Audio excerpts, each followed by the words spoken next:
ruptured appendix, but details of his demise remains mysterious to this day. Okay, so people, he had to have planned this, because who passes away on Halloween? Okay, somebody that obviously wants to be remembered every year on a holiday that's iconic. That's who. And now would be a good time to like the video and to subscribe to my channel. So for over 30 years, Harry Houdini dazzled audiences with his different stunts and superhuman endurance. So what finally put him 6 feet under? The Hungarian-born escape artist jumped off bridges while handcuffed and wearing leg irons. He slithered out of sealed milk cans filled with water, and he devised a Chinese water torture cell in which he submerged and suspended upside down by his ankles. None of those did he. I guess he was able to get out and survive. So Houdini's heart-pounding getaways usually involve a healthy dose of trickery, and but they were also genuine risk.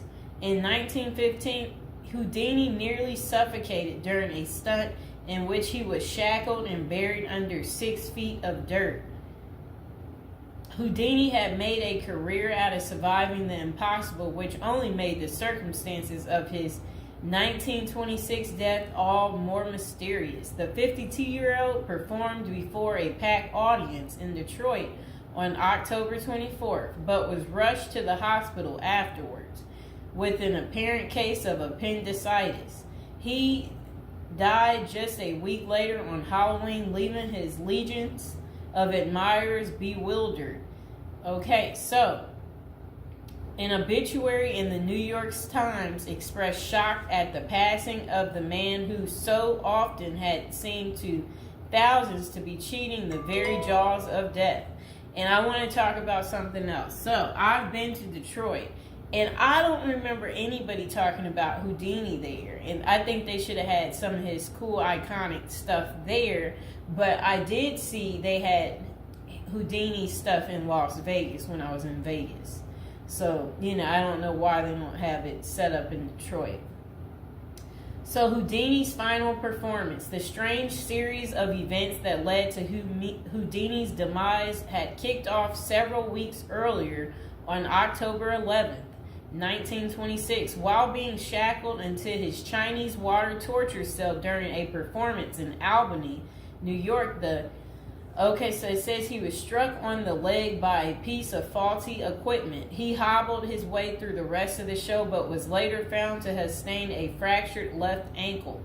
Against doctors' orders, Houdini continued his torture and traveled to Montreal, where he gave a lecture at McGill University. Just a few days later, on October 22nd, he invited some McGill students to visit him in his dressing room at the Princess Theater. The magician's sore ankle was still bothering him, so he plopped down on a couch while the group chatted. At some point, a student named J. Gordon Whitehead arrived and asked Houdini if it was true that he could resist hard punches to his abdomen, a claim that the magician had supposedly made in public. According to witness Sam Smits, when Houdini said the rumors were true, Whitehead abruptly delivered 4 to 5 terribly, forcibly deliberate, well-directed blows to his stomach. Houdini was still reclined on the couch and had no time to prepare for the punches, which appeared to leave him in considerable pain. And now would be a good time to like the video and to subscribe to my channel. Do you like this new series? This is the Death series, and there will be more series to come and more episodes from the Death series as well. And do you like my prison series? And if you haven't checked out my prison series I created just for you, you can go ahead and check out my playlist. And there's also a love spell series that I think you will enjoy too checking out. Okay, so Houdini brushed off the incident at the time, but that same evening he began to complain of discomfort and stomach cramps. His condition only worsened the next day when he boarded an overnight train to Detroit for a new run of performances. The magician developed severe abdominal pain, cold sweats, and fatigue, and his temperature rose to 104 degrees. A doctor suspected appendicitis and instructed Houdini to go to a hospital, but the performer insisted on taking the stage for his opening night show at Garrick Theater. Isn't that really funny? He still wanted to work even though he wasn't doing so well. Okay, he proceeded to struggle through his routine before collapsing immediately after the final curtain. The show would be Houdini's last. The same night, he was taken to a Detroit hospital and prepared for surgery. Doctors successfully removed his appendix, which was found to have ruptured several days earlier, but it had already poisoned his insides. Despite a grim prognosis, the magician clung to life until October 31st, when he died with his wife Bess and his two brothers by his side.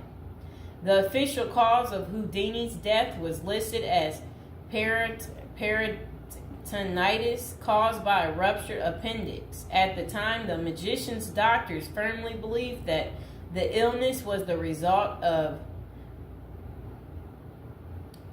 so I guess some guy had given him something backstage during an encounter in Montreal.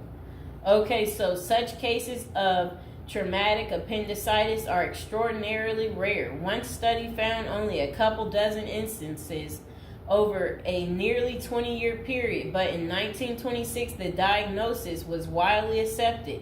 Houdini's life insurance company was even forced to pay his wife a double for accidental death. Okay, so doubts arise over the escape artist's death. Houdini was laid to rest in Queens, New York. And this is what his little, I never knew that was where he is. There he is right there. Okay, that was his tombstone. Okay, so look, maybe I can put that tombstone as the thumbtack, people. Okay, so Houdini was laid to rest in Queens on November 4th, 1926, but rumors about his unusual death have persisted ever since. Many of the theories tend to focus on the magician's contentious relationship with spiritualism, a pseudo-fed religion whose adherents once claimed it was possible to communicate with the dead through seances and mediums. Houdini, a born skeptic, had spent much of the 1920s on a mission to debunk the spiritualist claims and expose its top psychics as frauds. The Crusades earned him several $1 million worth of lawsuits and more than a few enemies, but at the time of his demise, he showed no signs of letting up. Just a few months earlier, he had testified in front of Congress in support of a bill to outlaw fortune-telling in Washington, D.C. Could Houdini's meddling have gotten him killed? In the 2006 biography, The Secret Life of Houdini, authors William Kalash and Larry Sloman contend that the magician's death may have been a carefully planned assassination by members of the spiritualist community. If one were to suspect Houdini a victim of foul play, they write, then the section of organization crime that was composed of fraudulent spirit mediums must be considered likely suspect.